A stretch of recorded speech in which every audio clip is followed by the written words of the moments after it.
You're watching Black the Vote Digital Housing Forum. My name is Katrina Holland, Executive Director of Community Alliance of Tenants. And I'm Hannah Holloway, Policy Staff with the Urban League of Portland. So as you know, there is a lot wrapped up in this November's election. Our values as Oregonians are on the ballot. The housing crisis continues to crumble our communities. And so a group of us Black-led organizations came together to have some real talk with candidates and with people in the know about some of the issues on the ballot. Issues like Black houselessness, issues like access to home ownership, renters, luxury units that are vacant while homeless people are sleeping on the streets. And so we really wanted a chance to dive in and ask some really tough questions. We hope that you'll learn a lot. Also, a quick note, we as nonprofits take our C3 statuses very seriously.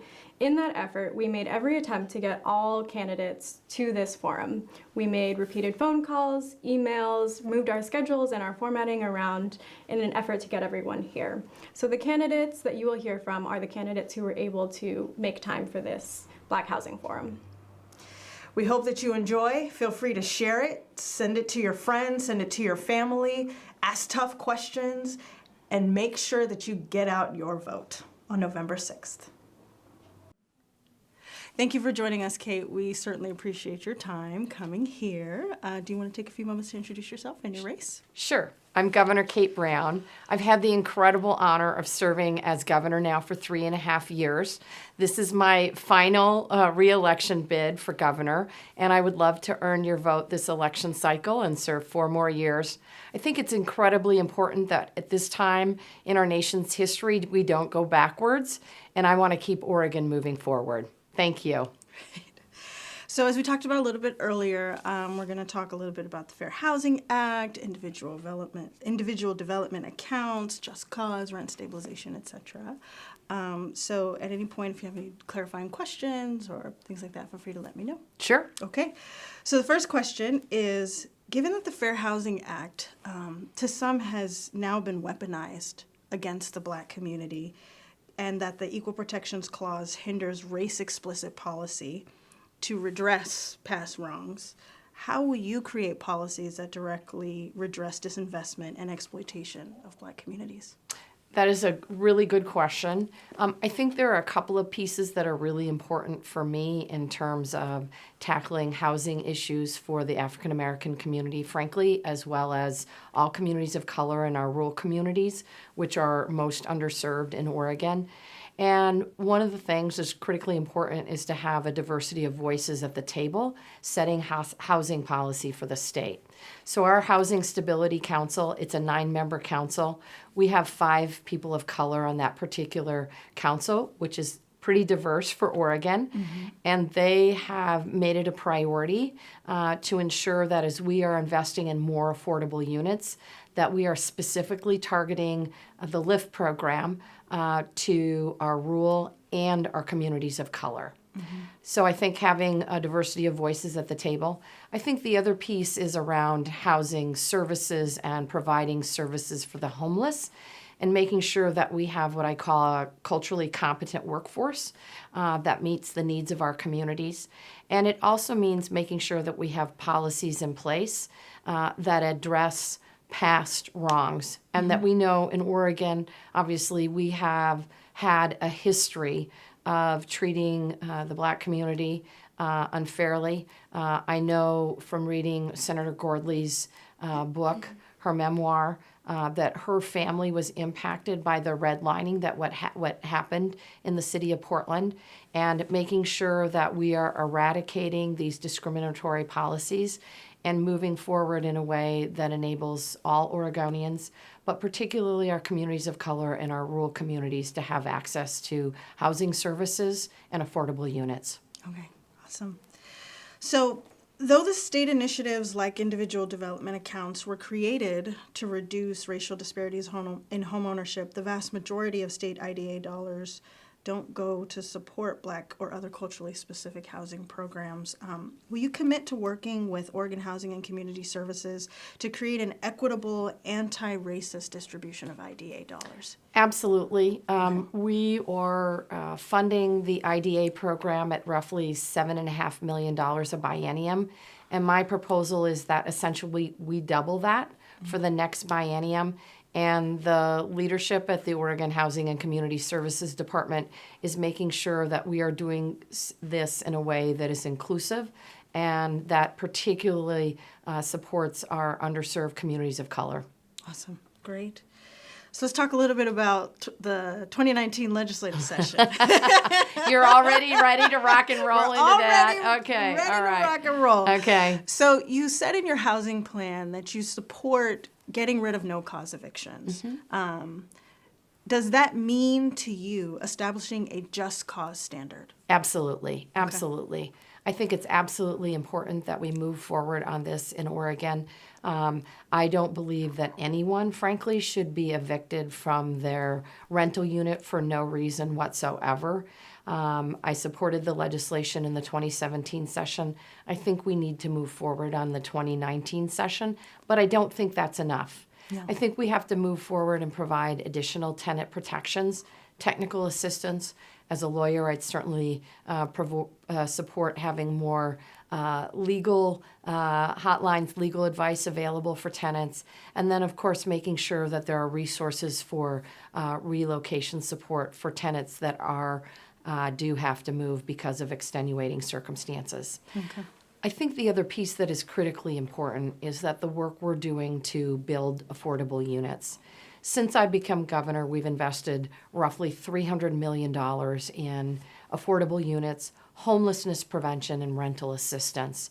I started immediately my first month as governor figuring out how we were going to do this. I was fortunate Governor Kitzhaber had put a $100 million bonding package in his budget. I didn't quite get all the $100 million, but we worked hard. In 2016, we've been able to create 3,500 units. In 17, we invested in 4,000 in units. Because of the hard work of the department, this year alone, we have 7,800 units under development.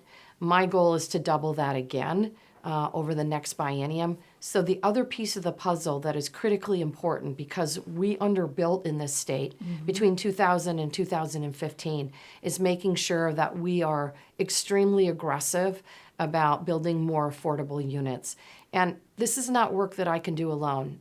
It's going to take partnerships, community organizations, very active involvement of our counties and our cities. Right now, the federal government is pulling the rug out underneath the states in terms of affordable housing. And so it's so important that the state step up to the plate and that we work collaboratively to make it happen. Yeah. So let's talk about rents. Okay. Rents are ridiculous in Oregon. We know that. We've known that for a long time. It's at the forefront of public discussion and opinion. Recent data demonstrates the 2017 American Community Survey showed that the majority of Oregon renters are rent burdened. They're paying over 30% of their income to rent. They're choosing between food on the table, paying rent, utilities, gas in the car, diapers for the babies. So a proposal for the upcoming legislative session, in addition to addressing no-cause evictions that are used as a screen for retaliation, discrimination. Absolutely. Another tool is excessive rent increases. So the legislation is limiting the frequency and amount of rent increases on an annual basis. Would you support that? It depends upon what the legislation looks like.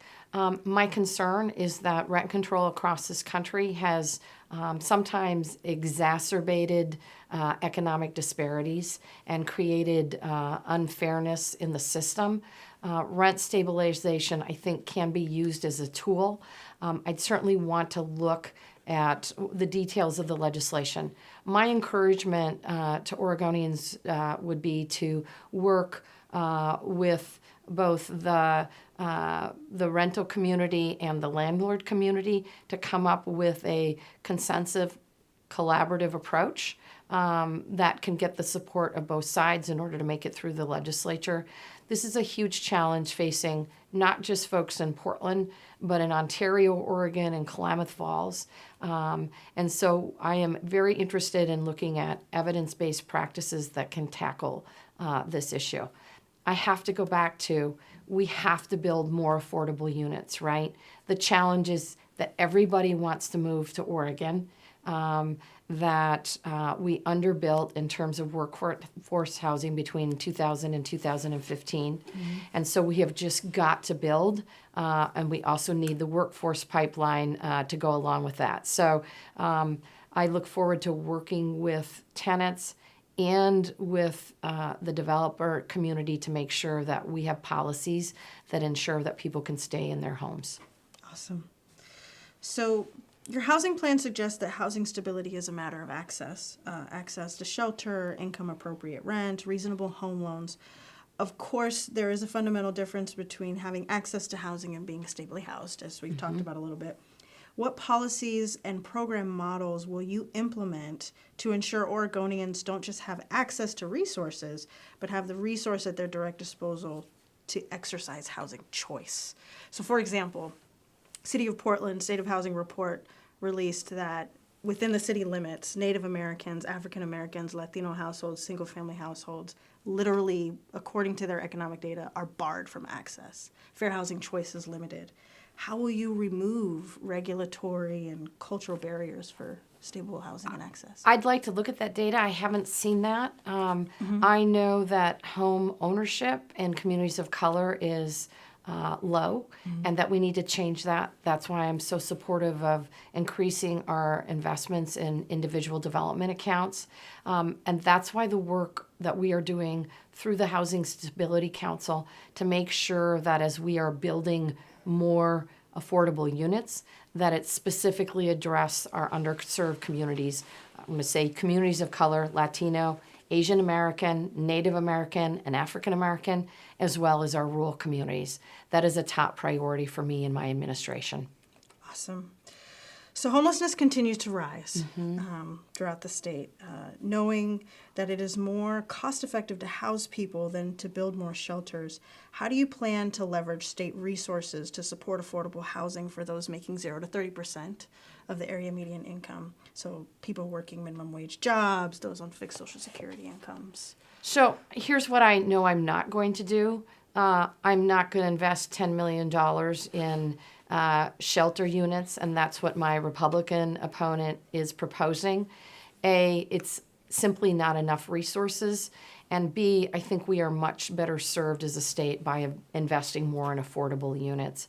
Unfortunately, as we saw this year, we invested $5 million in shelter care in Multnomah County, in Deschutes County, in Lane County, and communities around the state to get our families off the streets during these winter months. We were pretty lucky this last winter because it was pretty mild. I don't even remember that it snowed.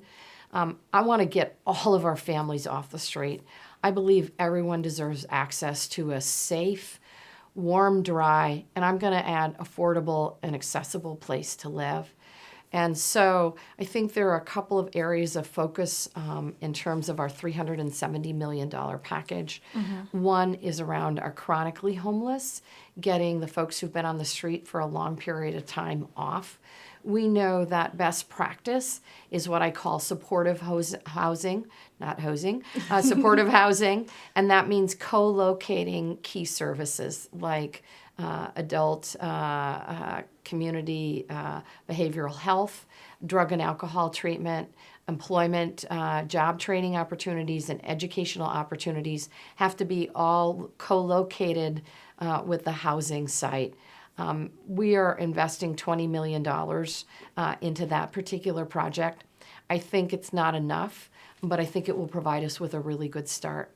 The other area is that we know we have roughly any night in Oregon, 20 to 23,000 children are housing insecure or doubled up in families' apartments or in their parents' cars.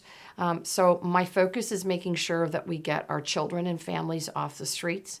And then we have roughly 1,500 veterans who are on the streets throughout Oregon. Multnomah County's really stepped up to the plate under the leadership of Chair Kafori. Lane County, Eugene has done a really good job, but we have the resources. There's no excuse why any veteran is on the street, and my goal is in the next 18 months to get all of our veterans off the streets. Okay. So you talked a little bit about doubling up. We know that Black houselessness often looks like people doubling up, with family members resulting in a significant undercount. What actions will you take to surpass the challenges of serving an unseen, undercounted population in order to solve Black homelessness? So I think for me, it's making sure that we are, and let me describe it like this. I used to talk about inclusion and equity as the flour in the cake. I think a lot of people think about equity and inclusion as the frosting. Like after we've baked the cake, we put the frosting on top. I used to think about it as it has to be the flour in the cake. I am now changing my thinking about that. I actually think we have to change the recipes. And we have to change the recipes in ways that meet the communities of African American families, of Latino families, of Asian families. And that's not necessarily the way the system was developed.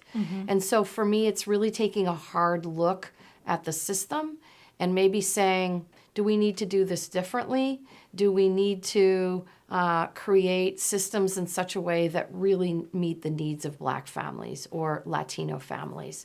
And so that's why the work of the Housing Stability Council is so important, and having so many diverse voices at that particular table, because they can really examine policies and make sure, not just in terms of making sure that we have affordable units accessible to communities of color, but that in terms of housing services, we're meeting the needs of all of our families. Yeah.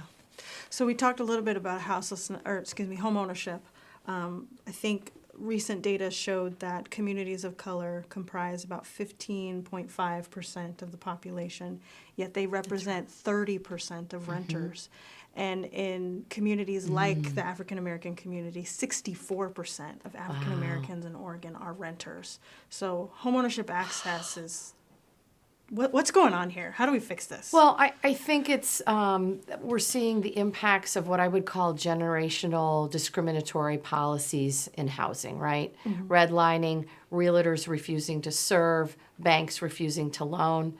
That's why I think doubling our investments in individual development accounts, and I'm intrigued about how we can work together to make sure that these dollars are going to our most underserved communities. That's a horrendous statistic, and I want to make sure that our policies are addressing the needs of our Black communities, our Latino communities. Okay, awesome. Well, that wraps it up for the questions Oh today. my gosh. I know. Did you want to give any final comments, wrap up? Well, I just have to say we are facing in Oregon a tremendous crisis around housing issues. And I am so committed to making sure that every single Oregonian has access to a safe, dry, affordable, and accessible place to call home. I don't think this is work that I can do alone. It's going to require partnerships, all of us working together, and I look forward to working with all of you to make sure that we can tremendously increase the amount of affordable units throughout the state, and that we specifically gear these units and our rental policies toward our underserved communities, our communities of color, and our rural communities in Oregon. Thank you. Thank you. Appreciate your Thank time you. today. Great. Thanks so Thank much. you so much.